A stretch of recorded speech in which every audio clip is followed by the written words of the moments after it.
Good evening.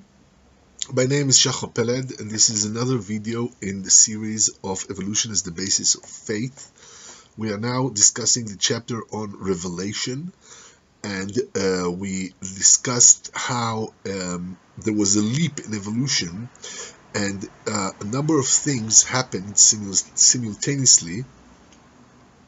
One is the appearance of what we call the humanity being, this standing wave of personality that is civilization, or rather civilizations, as the humanity being is trying to evolve into something stable, into a new creature, and this has been going on for the past thousands of years.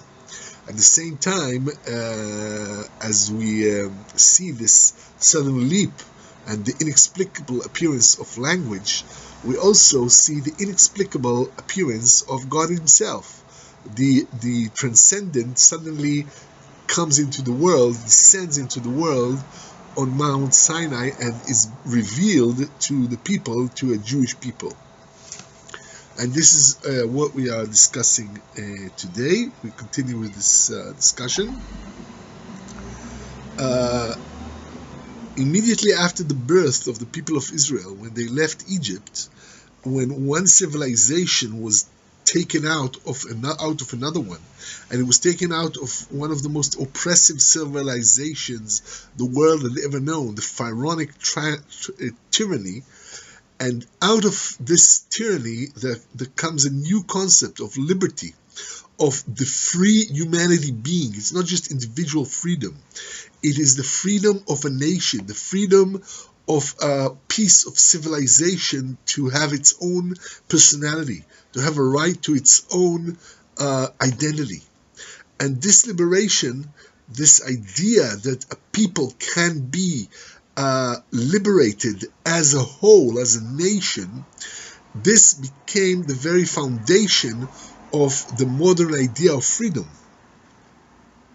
And following the birth of Israel, the birth of these people, one civilization out of the other, God is revealed into history for the first time and passes from a hidden, imminent presence of the Creator in the world into the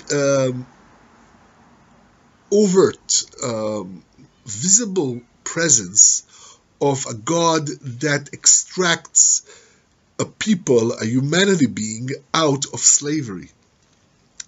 The Kuzari, an ancient book on Jewish thought, says, I see that. Okay, I need a little preamble. The Kuzari is a book that is written in a kind of dialogue between the king of Kuzar, who is looking for the true religion, and he interviews a philosopher, a Christian, a Muslim, and finally a Jew. And the Jew who first is the philosopher, then the Christian, then the Muslim. They all talk to him, and now I'm reading a short passage where the king of Kuzar speaks with the Jew after he has spoken with the other religions. So the king of Kuzar said, I see that I don't have to ask the Jews at all, because I see that I only have left, the only people I have left to ask are the Jews that are left from the people of Israel. I see that they are the proof that there is indeed a path or a teaching that God left in the world. So he sent out, the king of Kuzar sent out and called to one of the Jewish sages and asked him about his faith.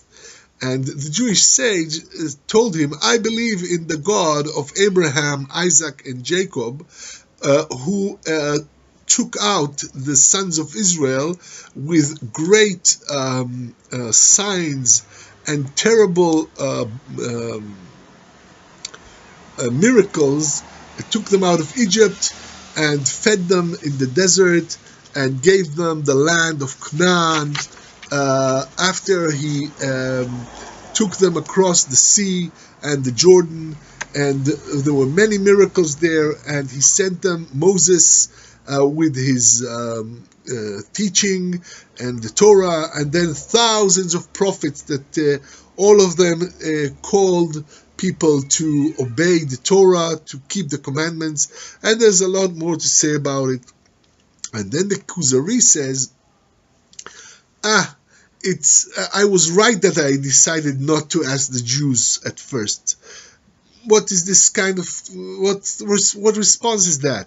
Wouldn't you have better said that you believe in the creator of the world, its organizer and its leader, and like I'm saying about evolution, the Lord of evolution, the Lord of creation, the general God of all, and you should say that this God leads the world and organizes it, and he gives you your daily bread, and other such divine descriptions that any religious person would accept, and any religious person believes, and they are the reasons that he strives for truth and justice, because he wants to become more like his creator in his wisdom and justice.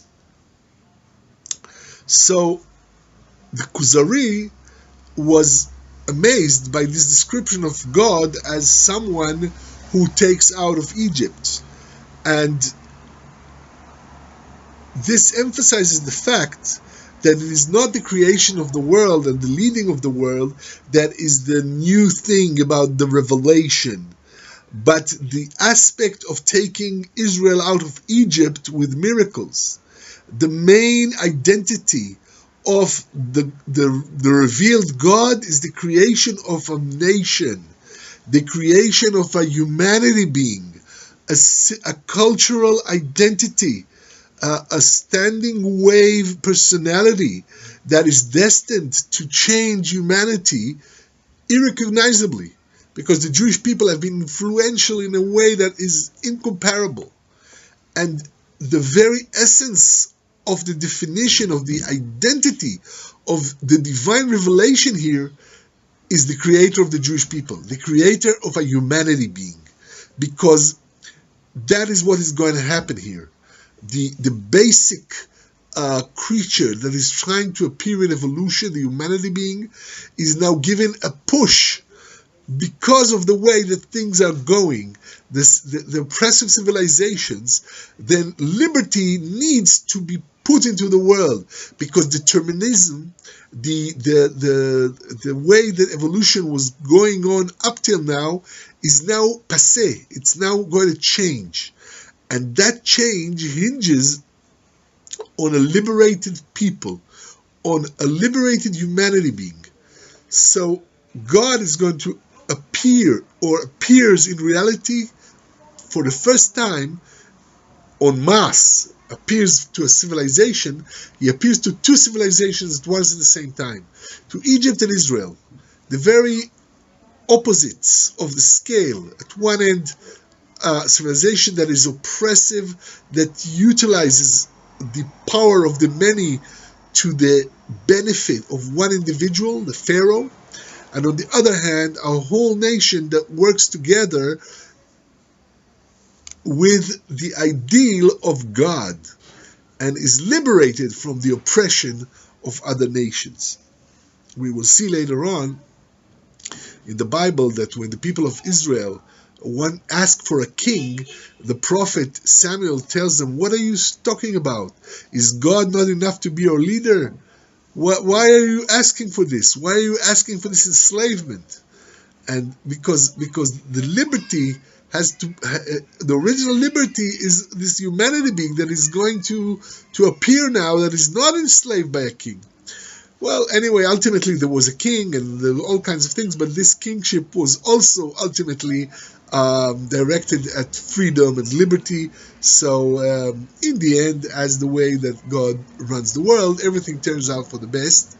But we see that there is this thing that says, do not forsake your liberty for a king, for someone who will oppress you, because I have taken you out of Egypt to free you, to be a nation, to self-define your identity as a nation, as a humanity being. So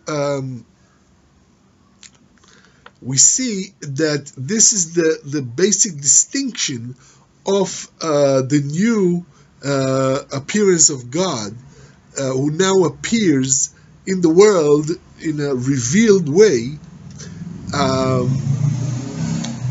And this revelation within the world, before the eyes of humanity, and the positioning of God as something that the people of Israel will be working with and obeying and learning, this creates a new cultural level, a new rung, a leap in the history of the cosmos. The aspiration of a whole nation, a whole humanity being, to become one with God. And God too reveals himself to Israel, the nation, and talks to Israel in the first person, because God, the infinite, is talking to a humanity being that encompasses, embraces so many humans, so many individuals in one entity, one identity. And he says, I am your God who took you from, and he speaks in the singular you, not the plural, who took thee from the land of Egypt, from the house of slavery. You shall not, or thou shalt not have another God but me. So we see that from an immanent divinity that is hidden within creation, God now appears face to face as the infinite individual facing the multi-being, the humanity being, who is a multi-human, and talks to him and says to him, this humanity being, I am your God, I am thy God, in the singular, not the plural.